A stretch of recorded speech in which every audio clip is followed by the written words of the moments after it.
6 exercises you will regret ignoring in 10 years. Have you ever stopped to wonder what your body will be like 10 years from now? Science is clear. Beginning at 50 years of age, we lose on average 1 to 3% of our muscle mass per year. This phenomenon, called sarcopenia, is silent and progressive. It does not happen overnight, but over time, the accumulated muscle loss can turn simple tasks into real challenges. A little extra difficulty climbing stairs, rising from a chair, or carrying your own groceries home sounds distant? It is not. Loss of physical independence is a reality for millions of people who ignored the warning signs their bodies sent for decades. The good news is that prevention is simple, accessible, and does not require hours of your day.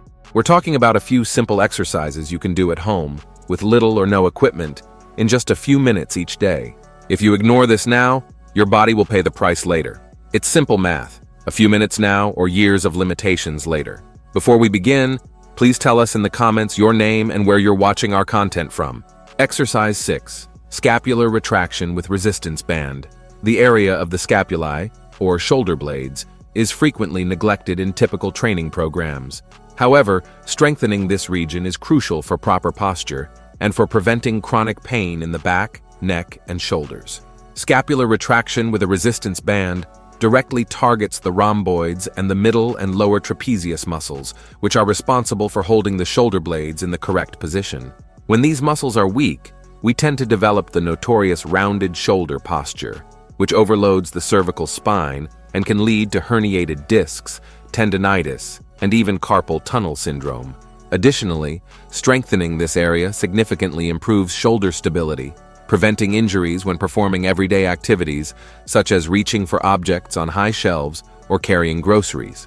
Muscle strength in this region is also fundamental for maintaining proper respiratory capacity, since a hunched posture restricts full lung expansion. A study published in the Journal of Shoulder and Elbow Surgery in 2018 compared two groups. One group performed scapular retractions regularly for 12 weeks, while the control group maintained their normal activities. The retraction group experienced a 43% reduction in neck region pain and a 27% increase in the strength of their scapular stabilizer muscles. Furthermore, 87% of participants reported a significant improvement in sleep quality and daily energy levels. How to perform it correctly: stand or sit with an upright spine. Hold a resistance band in front of you with your arms extended at shoulder height and your palms facing down. Keep a slight bend in your elbows. Inhale, and as you exhale, pull the band toward your chest, opening your arms to the sides while drawing your shoulder blades together. Imagine trying to hold a pencil between your shoulder blades. Hold the contraction for 2 to 3 seconds, then slowly return to the starting position. It is essential to keep your shoulders down and away from your ears throughout the movement. Common mistakes to avoid. Avoid shrugging your shoulders during the exercise, as this shifts the work to the upper trapezius and negates the benefits for the target muscles. Do not lean your body backward to gain momentum. The movement must be controlled and focused on the shoulder blades. Another common mistake is bending the elbows too much, turning the exercise into a row that works the biceps more than the scapular muscles. Exercise 5. Superman. The Superman exercise is a true lifesaver for the health of your spine and overall body functionality. It integrally works 3 essential muscle groups that are often neglected: the spinal erectors, the glutes, and the posterior shoulder muscles. Strengthening these posterior stabilizers creates a protective shield around your spine. As the years pass, intervertebral disc degeneration is natural, but a strong muscular ensemble around the spine drastically minimizes the chances of developing herniations, protrusions, and other debilitating injuries. Beyond spinal protection, the Superman greatly improves posture by reducing compression of spinal nerves, which prevents pain radiating to the limbs and tension headaches.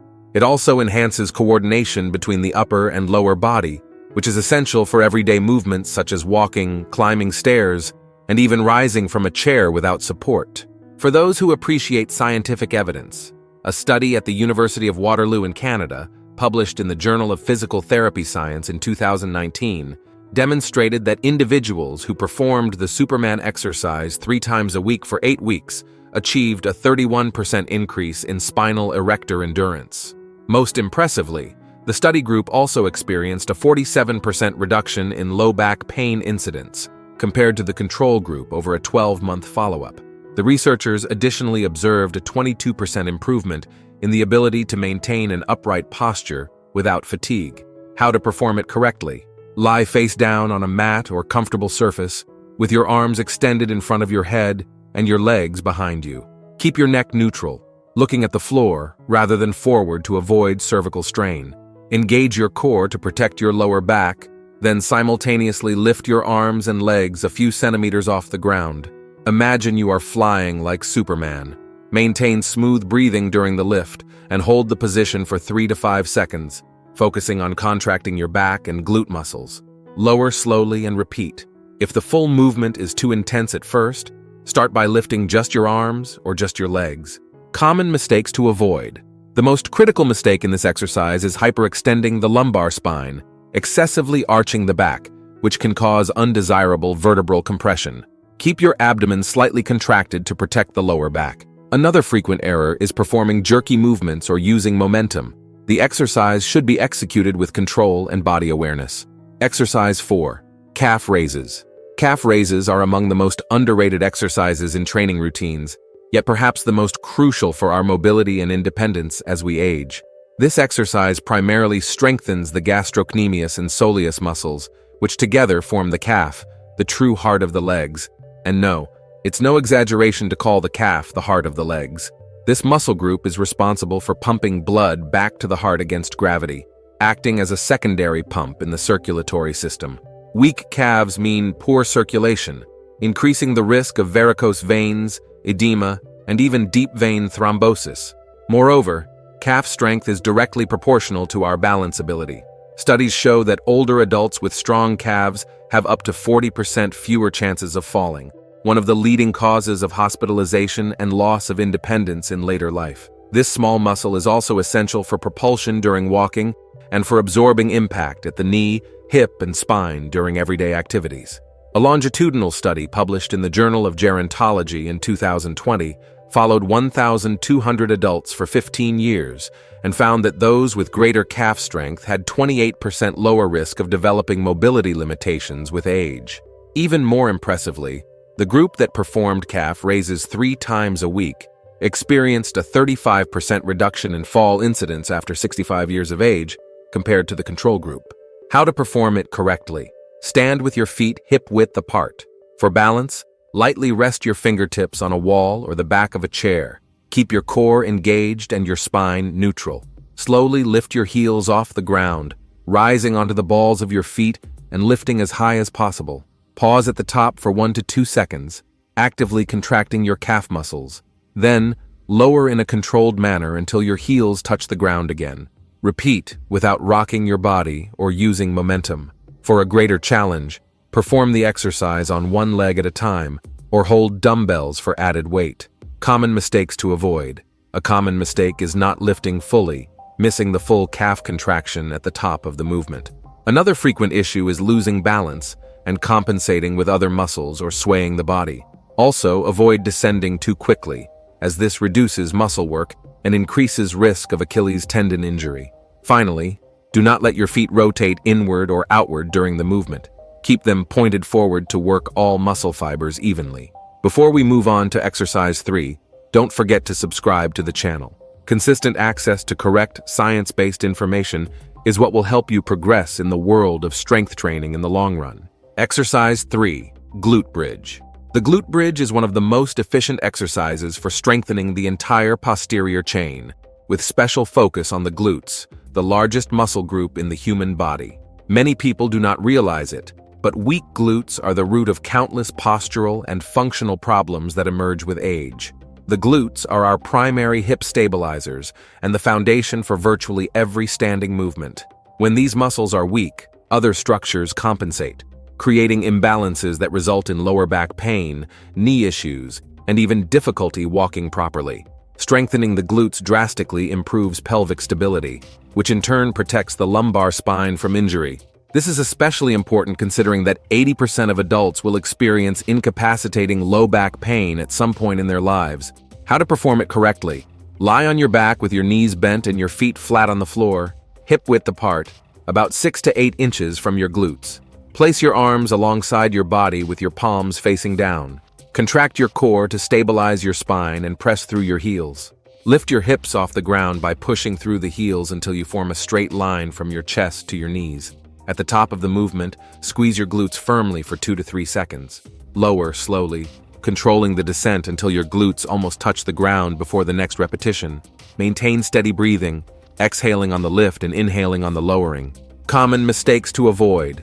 Avoid excessively arching the lumbar spine during the lift, which shifts tension away from the glutes to the lower back. Do not lift your hips so high that you compromise proper alignment. Your body should form a straight line from chest to knees. Focus on pressing through your heels and actively contracting the glutes. Finally, do not hold your breath during the exercise, as this can unnecessarily raise blood pressure. Exercise 2. Decline push-ups. Decline push-ups are a smart evolution of the traditional push-up, offering extraordinary benefits for upper body health. In this variation, your feet are elevated relative to your hands, significantly increasing the workload on the pectorals, anterior deltoids, and triceps while demanding greater core stabilization. They are a bit more challenging to perform, but trust me, they are well worth it. Beyond the obvious muscle strength gains, decline push-ups provide enhanced shoulder stability, drastically reducing the risk of injuries such as impingement syndrome and rotator cuff tears, very common problems after 50 years of age. A study at the University of Michigan, published in the Journal of Strength and Conditioning Research in 2022, compared the effects of different push-up variations in 47 adults, aged 45 to 65 years over 10 weeks. The group performing decline push-ups 3 times a week saw a 38% increase in pectoralis major strength and a 42% increase in arm muscular endurance, compared to 26% and 29% respectively in the group doing traditional push-ups. How to perform it correctly. Face a bench, sofa, or stable platform that is 12 to 18 inches high. Place your hands on the floor shoulder width apart or slightly wider. Extend your legs back and rest the tops of your feet on the elevated surface. Keep your body straight like a plank, engaging your core to prevent your hips from sagging or rising. Inhale as you lower, bending your elbows to about a 45-degree angle from your torso. Lower until your chest nearly touches the floor, maintaining tension in the pectoral muscles. Exhale as you push your body back up, returning to the starting position with elbows almost but not fully extended. Common mistakes to avoid. Do not let your hips drop or rise during the movement. That compromises core work and places undue stress on the lower back. Keep your head aligned with your spine. Do not project it forward. A very common error is performing only partial reps, not lowering enough to achieve full range of motion. If the exercise is too intense at first, reduce the elevation height or support your knees on the ground for a modified version, but always maintain correct technique. Exercise 1. Squats. The squat is often called the king of exercises for a very simple reason. Perhaps no other movement works so many muscles simultaneously while being so fundamental to our daily functionality. This exercise engages the entire leg muscle complex, quadriceps, hamstrings, adductors, and calves, plus the glutes, core, and even the stabilizer muscles of the spine. Lower body strength is arguably the most important indicator of functional independence as we age. Beyond strength gains, squats significantly improve bone mineral density, crucial for preventing osteoporosis and fall-related fractures. They also promote better blood circulation in the lower limbs and boost the natural production of anabolic hormones, which help preserve muscle mass even as we grow older. A longitudinal study published in the European Journal of Applied Physiology tracked 879 adults for 12 years and found that those with greater quadriceps strength were 40% less likely to develop mobility limitations and had a 33% lower risk of all-cause mortality. Another study from the University of Pittsburgh showed that adults who performed squats 3 times a week for 8 weeks increased femur bone mineral density by 3.2% and improved dynamic balance by 27%, significantly reducing fall risk, a leading cause of lost independence in older adults. How to perform a traditional squat correctly. Start standing with your feet shoulder width apart or slightly wider, toes pointed slightly outward. Keep your chest up, spine neutral, and gaze forward.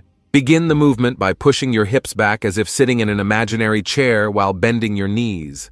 Distribute weight evenly across your entire foot, with heels firmly pressed into the ground. Lower until your thighs are parallel to the floor, or as low as you can go while maintaining a neutral spine and keeping your heels down. Return to the starting position by contracting your quadriceps and glutes, keeping your core engaged throughout the movement. Breathe in on the descent and out on the ascent. Common mistakes to avoid. One of the most common errors is allowing the knees to collapse inward, which places undue stress on the joint. Keep them aligned with your toes. Another frequent issue is lifting the heels off the ground. Indicating limited ankle mobility or over-reliance on the quadriceps, focus on pushing through the heels. Also avoid rounding or excessively arching your back during the movement, as this increases the risk of spinal injury. If you enjoyed this and want to improve even more in the world of strength training, we're now showing on the screen a video demonstrating the best exercise you can do for each muscle group. Thank you for watching all the way through, and may God bless you, my friend.